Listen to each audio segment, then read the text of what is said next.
हिंगना विधानसभा के आमदार समीर मेघे ने विधानसभा चुनाव में वाना डोंगरी के एक घर क्रमांक 1 पर 200 लोगों नाम मतदान यादी पर आने के मामले को नकारते हुए कहा कि चुनाव निष्पक्ष हुआ। जब चुनाव आता है विपक्षी दलों द्वारा झूठे आरोप लगाए जाते हैं, विपक्षी दलों द्वारा अफवाहें फैली जा रही है।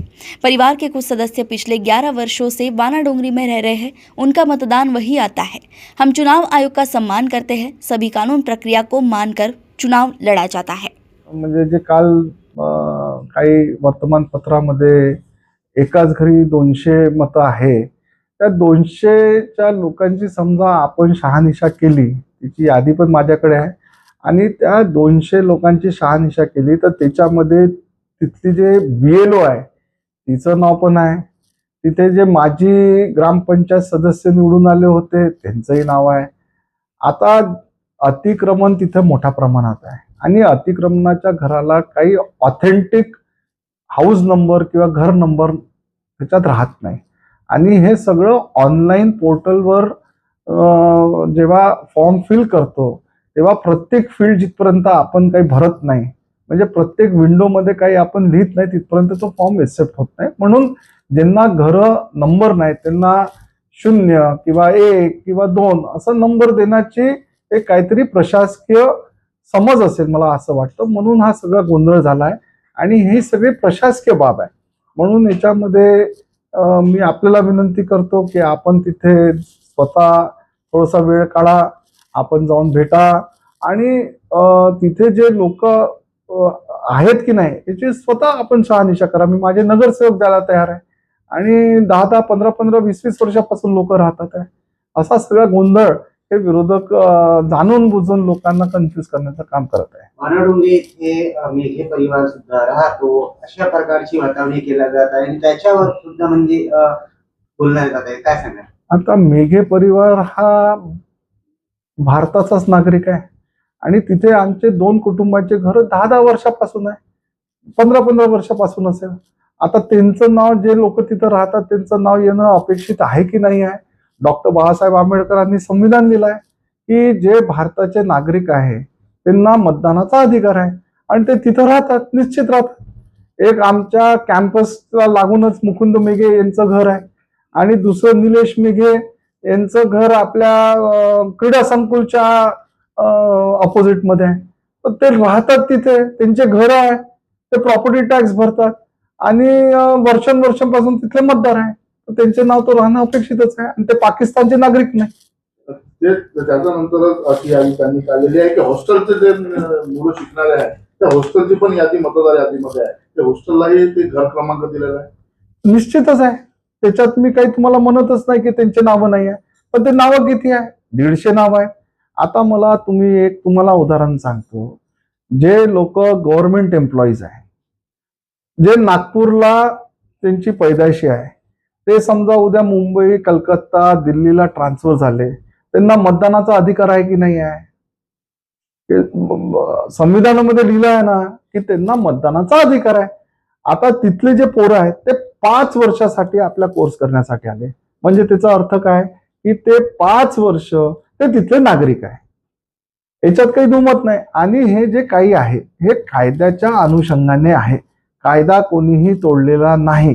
हा कायद्याच्या बाहेर असेल तर त्यांच्या सकट माझ्यावरही कारवाई झाली पाहिजे, पण समजा ते कायद्यात बसत असेल तर मला असं वाटतं विरोधकांनी कुठंतरी कायदा संविधानाला अपमान करण्याचं काम हे विरोधक करत आहे। सध्या विरोधी पक्षाने वोट चोरी हा डंका खूप वाजवत चाललेला आणि यांनी सगळीकडे हेच हे करत आहे, याच्यावर काय म्हणणार? वोट चोरी यासाठी आदरणीय राहुल गांधी साहेबांना आता मला असं वाटतं ते 21 वर्षाचे झाले आहेत आणि त्यांना आता कुठेतरी मतदार यादी समजून आली असं मला डाऊट आहे की काय, माझ्यासाठीचा प्रश्न आहे।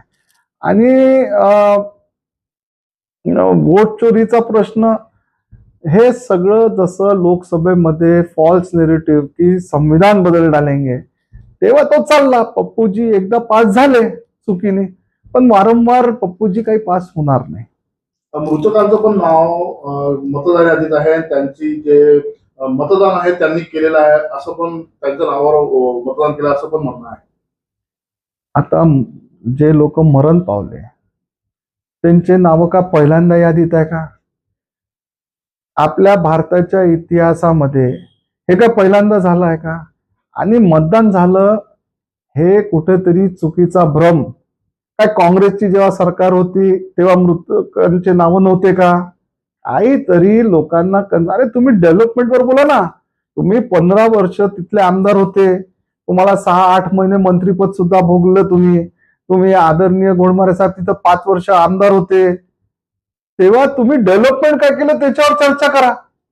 आज फालतू लोकांना कन्फ्यूज करणं. आणि माझा थेट आरोप आहे विरोधकांवर, डॉक्टर बाबासाहेब आंबेडकरांनी जे संविधान लिहिलं आहे त्याचा हे लोक अपमान करत आहे.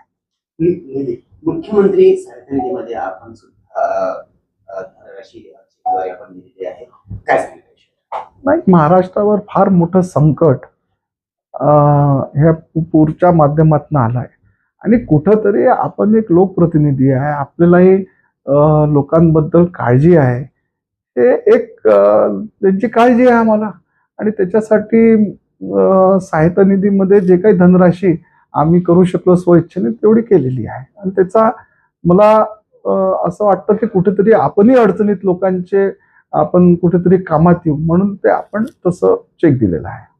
रोस्टर जे आहे ते क्लिअर झालेले आहे, पण रोस्टर जे निघाले आहेत ते खूप जास्त म्हणजे अपेक्षित जे लोक त्यांची नाराजी त्याच्यावर आहे, या विषयावर काय सांगा? मला ज्याला तिकीट भेटतं तो माणूस खुश राहतो, ज्याला तिकीट भेटत नाही त्याला कुठेतरी दुःख आहे. आणि हे स्वाभाविक आहे. लोक 4-4, 5-5 वर्ष पूर्ण मेहनत करतात आणि आरक्षण तरी ह्या संविधानाचाच भाग आहे परत.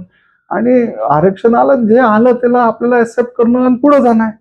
आणि त्याच्यामध्ये स्वाभाविक आहे लोकांना थोडीशी नाराजगी होते, कारण की त्यांची अपेक्षा, मनोकामना असतात, आकांक्षा असतात, ते पूर्ण होत नाही म्हणून त्यांना कुठेतरी 5 वर्ष अजून थांबावं लागेल. येणाऱ्या निवडणुका यावेळेस कशा होणार आहे आणि कसे किती आपले राहणार आहे? हे बघा, 90% वरती नगर परिषद, नगरपंचायत मध्ये भारतीय जनता पार्टी चा झेंडा लागणार आहे. आणि जिल्हा परिषद मध्ये सुद्धा या वेळेला 35-36च्या वरती जिल्हा परिषद मध्ये भारतीय जनता पार्टीचे उमेदवार हे निवडून येतील. चॅनलच्या माध्यमातून आपल्या विधानसभा क्षेत्रात अन्य मतदार बंधू जे नागरिक आहेत ते आपल्याला बघत आहेत, त्यांना काय एक मोलाचा संदेश आपण देऊ इच्छितो? सगळ्यात पहिले तर त्यांना येणाऱ्या दिवाळीच्या खूप खूप शुभेच्छा देतो. आणि येणारा काळ हा अत्यंत महत्वाचा काळ आहे, कारण की स्थानिक स्वराज्याच्या निवडणूक आहे.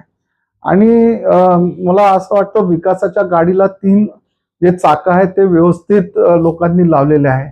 आता ही 4 व्हीलर गाडी आहे आणि ती गाडी जी आहे ती विकासाची आहे.